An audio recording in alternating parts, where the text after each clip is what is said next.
G'day everyone, Nank here, hope you're doing well. Look at this sunny ass day. How good's that? Got a bit of cloud cover which is keeping the temperature down a little bit. Got a little husky out. It's all happening. Thought today I would, given we're getting into the kind of peak of the growing season again it seems, which has been quite late I gotta say. Normally we'd we'd start getting a lot of calls from about like late September, early October, but it's taken until pretty much this week for it to really kick off this year.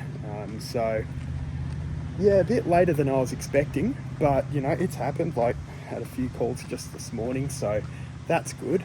And I wanted to show you guys, given the growth that we're hopefully going to continue getting, the good old cavalry blades. So I'll just check on here. I don't think this place has been mowed for, I'm going to say, 5 weeks. Shit. Oh, 27th to the 9th. Jesus. What's that? 1, 2, 3, 4, 5, 6 weeks. Crap. This place hasn't been mowed for 6 weeks. And it's showing it. Normally, we actually mow this place every 2. That's what we're supposed to do. But it's somehow gotten a bit out of hand. This is one of the nature strips you can see, which is pretty thick. And out here was similar. And then in here, there was actually longer grass over there, but I mean, it got pretty thin down the back, so I didn't bother filming it. But there was some pretty long stuff, almost up to about here. Probably about knee high, a bit longer, up the top corner just here. And then this stuff's not too bad. But anyway, I thought, normally we'd mow this place with either the 60-inch Husky or the 72-inch Kubota. But I'm not using either of those machines today because I'm doing some smaller sites. So I've got the little front deck Husky with me. But the problem is, as great as a mower as it is, it's only got a 14.5 horsepower engine, I believe. And so you can imagine on a 44-inch deck, when you get into long grass, it doesn't do terribly well. But I remembered that I had some cavalry blades sitting in the ute here, which I've already put them on the machine. But basically, for those of you who haven't seen, this is a cavalry blade. They are made by hand by John Cavalier and his team down here in Knoxfield in Melbourne. And basically, this is the design. So it doesn't sit the way you think. It actually sits this way. So the winglets point downwards. And the idea of these, I believe, is that basically you can get them of varying lengths. These are, I think, what would be called the finisher. But you could get a longer one, which is called the beast blade. And the idea is these kind of, when the grass gets folded over as it's coming into the deck, these winglets cut the grass while it's still lying flat, so that it then reduces the number of stragglers that you end up with and also produces a finer mulch, which works really, really effectively. So I think that's one for a different machine, but jeez, I can't even hold this friggin' phone. But yeah, so I've got 3 of those on the little Husky here at the moment, and generally, as I said, if I mow this place with this little mower, because of the size of the engine, I usually have to be on it like every 2 weeks. Otherwise, the growth is too thick, the engine bogs down. I can't deal with it because this is a mulching deck setup. So I can take the plate out of the back and make it a rear discharge, but even still, it just can't keep up. These are a great mower if your grass is like pretty dry and not too long. But as soon as you get a bit of moisture in there, it just hates it. So I was about to take the mulch plug out and just run it rear discharge and crawl through it like I did last time, because it was a little bit long last time as well. But then I thought, you know what? I'll keep the mulch plate on and I'll throw these cavaliers on there as well and see what it comes up with. And so you can see, I mean, again, some of this stuff was almost knee high. And it's done a pretty bloody good job, I have to say, for, the size of the engine and the size of the mower. So I thought I'd show you a little bit of that because, you know, it doesn't seem to bog down like it normally would. Oh shit, where have I put my fucking glasses? Seriously. Yeah, it doesn't. I've been listening to it. Occasionally I stop my music while I've been cutting it. Just, you know, I've been listening to how the deck's going. And I've noticed it's really not bogging down as much as it usually would at this site. Because normally here, when this grass gets a bit thick, as I said, the deck struggles to keep up. But I haven't noticed it happening today, nearly as much as it usually would, you know. Last time I went through this, I had to crawl because, yeah, it wasn't having it. But today, I'm actually getting through at a reasonable pace. So I'm going to sit you guys here. There. Will that work, or is my phone going to die a terrible death? I think that might work.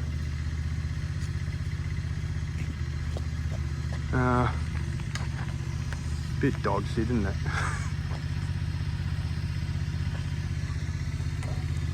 Can't really see. No. Oh, you know what? Maybe. Oh no, it's not going to like that, is it? Because it's freaking.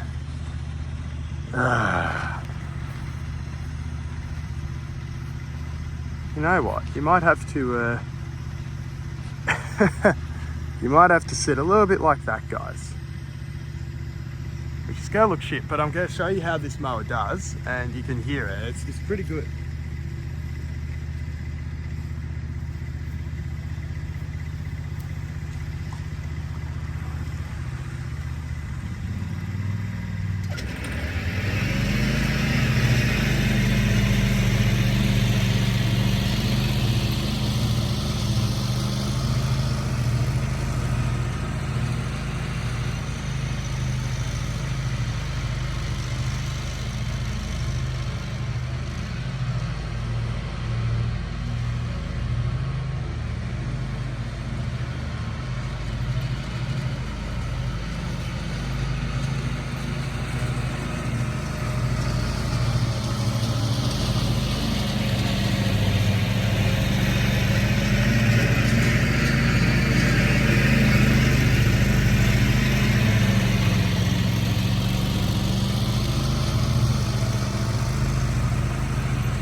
That was way faster than I did it last time.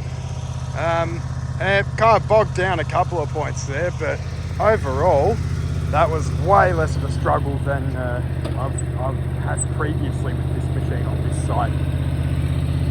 I've got it about the usual height I normally have the deck at for this one.